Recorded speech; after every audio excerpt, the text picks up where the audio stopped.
Bonjour et bienvenue sur ce nouvel épisode de l'Index des pierres de Chris Kerr. Je suis Meb Crystal, votre guide holistique spécialisé dans la lithothérapie. Je vous accompagne dans la meilleure version de vous-même. Pour me connaître mieux, il suffit de vous rendre sur mebcrystal.com. Aujourd'hui, je vous parle du soufre, une pierre puissante connue depuis l'Antiquité pour ses propriétés purificatrices et transformatrices.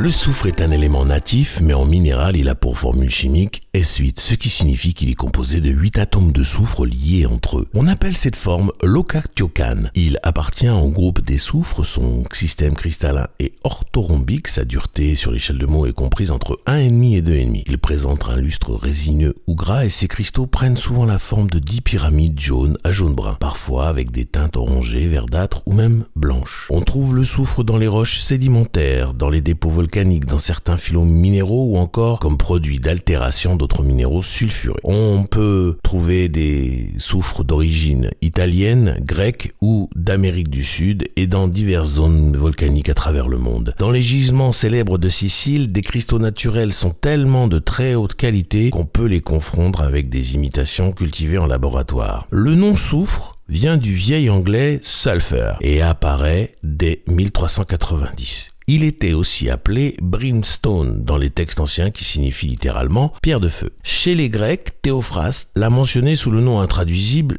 malodis pour le décrire, ce qui évoquerait la couleur du coin, mais là on n'en est pas trop sûr, le coin, le fruit. Le soufre est également connu sous les noms de soufre alpha, alpha sulfure, brimstone ou encore pierre de feu. Sur le plan émotionnel et psychologique, le soufre dissout les énergies négatives dans l'environnement et adoucit les traits de personnalité rigides ou rebelles. Il aide à identifier et transformer les schémas d'autosabotage, particulièrement utile pour ceux qui ont tendance à dire non par réflexe ou à rejeter les conseils utiles. Sur le plan mental, le soufre bloque les pensées répétitives ou distrayantes. Il stimule l'imagination constructive tout en favorisant une pensée concrète et logique. Sur le plan physique, le soufre réénergise après une maladie ou un état d'épuisement, améliore la créativité physique, apaise les affections cutanées, les inflammations, les fièvres, les gonflements douloureux et agit sur les croissances fibreuses ou tissulaires. On peut l'utiliser en bain ou en essence pour soulager les douleurs articulaires. Il faut savoir que certains ORL, notamment les plus anciens, prescrivent du soufre en gélule pour lutter contre les allergies et les rhumes saisonniers. Le soufre agit sur le chakra racine en purifiant les énergies stagnantes, en délogeant les blocages profondément enracinés et en stimulant la vitalité physique. Il aide à réactiver le feu intérieur, en particulier chez les personnes fatiguées ou désancrées, et à dissoudre les schémas de résistance au changement. Son action est directe, terre à terre, et il vise à libérer l'instinct de survie pour le transmuter en force vitale créatrice. Le soufre est un détoxifiant énergétique majeur pour le chakra du plexus solaire et il agit comme un drain émotionnel, aidant à libérer la colère refoulée, les rancunes, les tensions mentales et les émotions mal désirées. Il met en lumière les schémas auto-sabotants et donne l'énergie nécessaire pour s'en détacher. Il favorise également la prise de décision claire, la confiance en soi et le rayonnement personnel caractéristique d'un plexus bien activé. Le soufre est utilisé en dispersion dans la terre pour purifier profondément l'environnement autour d'un individu, d'un espace ou d'un lieu. Il agit également en résonance directe avec le chakra étoile de la terre, ce chakra qui est en dehors de notre corps sous la terre, en aidant à évacuer les toxines vibratoires stockées dans les couches subtiles du corps, tout en ancrant les charges émotionnelles purgées. Son action est vraiment transformatrice pour les personnes qui travaillent sur des nettoyages karmiques ou des rééquilibrages très profonds. Il est idéal pour les protocoles d'ancrage énergétique stable après un travail de dégagement. En parlant de chakras, je vous invite à visiter le site dont le QR code s'affiche à l'écran, chakraactivation.com. Vous pourrez découvrir ma formation qui vous explique comment se soigner en utilisant vos chakras et 30 cristaux qui sont fournis avec la formation, après que je vous ai appris à activer vos chakras haute vibration et vos chakras secondaires. Au niveau spirituel,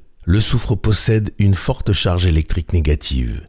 Il est connu pour son rôle de purificateur énergétique puissant, à la fois du corps subtil et de l'environnement. Il révèle les contradictions internes, favorise leur résolution et stimule les capacités psychiques encore dormante. Dans les soins énergétiques, on utilise le soufre pour la désintoxication, pour aider à drainer les toxines. Il est aussi cité dans le traitement des inflammations en association avec du quartz pour désengorger les tissus et pour les affections de la peau, que ce soit infection, psoriasis ou douleur. Contre la pollution environnementale, on disperse le soufre autour de la maison ou dans le sol. Le soufre s'utilise idéalement en pierre cristallisée et polie pour les soins directs. En essence, il est utile en application locale ou dilué dans un bain.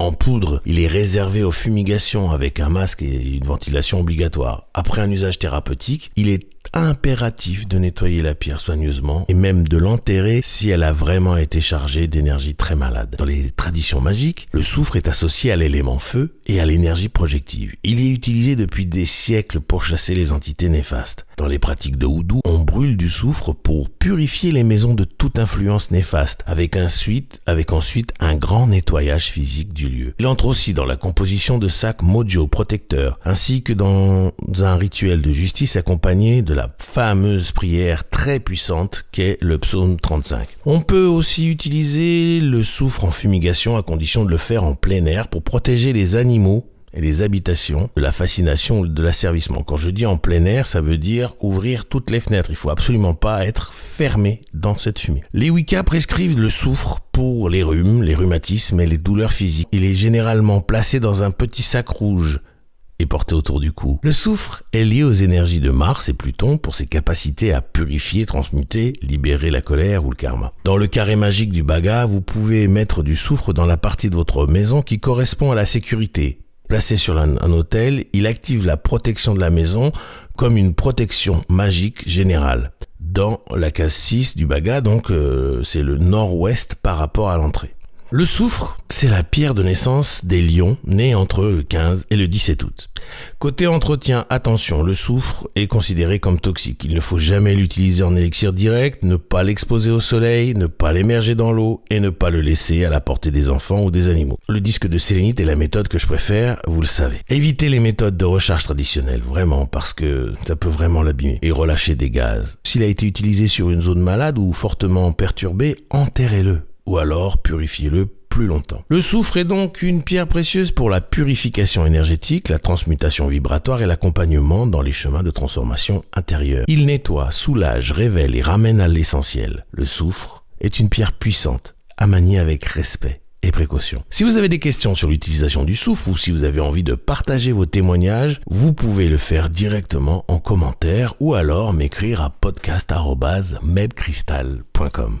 Je vous invite à vous abonner, liker et partager ce podcast au maximum à ceux qui le méritent autour de vous pour que le savoir sur les bienfaits des pierres se développe au mieux, le plus rapidement possible. Je vous en remercie d'avance. Je vous affiche tous mes sites en commençant par mebcrystal.com où vous pouvez tout savoir sur les soins énergétiques et holistiques, la lithothérapie et aussi prendre rendez-vous avec moi pour un soin. La boutique chriscare.com pour vous équiper de tout ce dont vous avez besoin pour faire vos rituels. Enfin, la formation chakraactivation.com où je vous apprends comment vous soigner seul avec des cristaux par l'intermédiaire des chakras après que je vous ai appris à activer vos chakras haute vibration et secondaires. Pour vous y rendre, il suffit de flasher le QR code correspondant ou de cliquer sur les liens dans la description. Je vous laisse retourner à vos occupations et je vous envoie tout mon amour en demandant à l'univers de vous baigner dans les meilleures énergies possibles.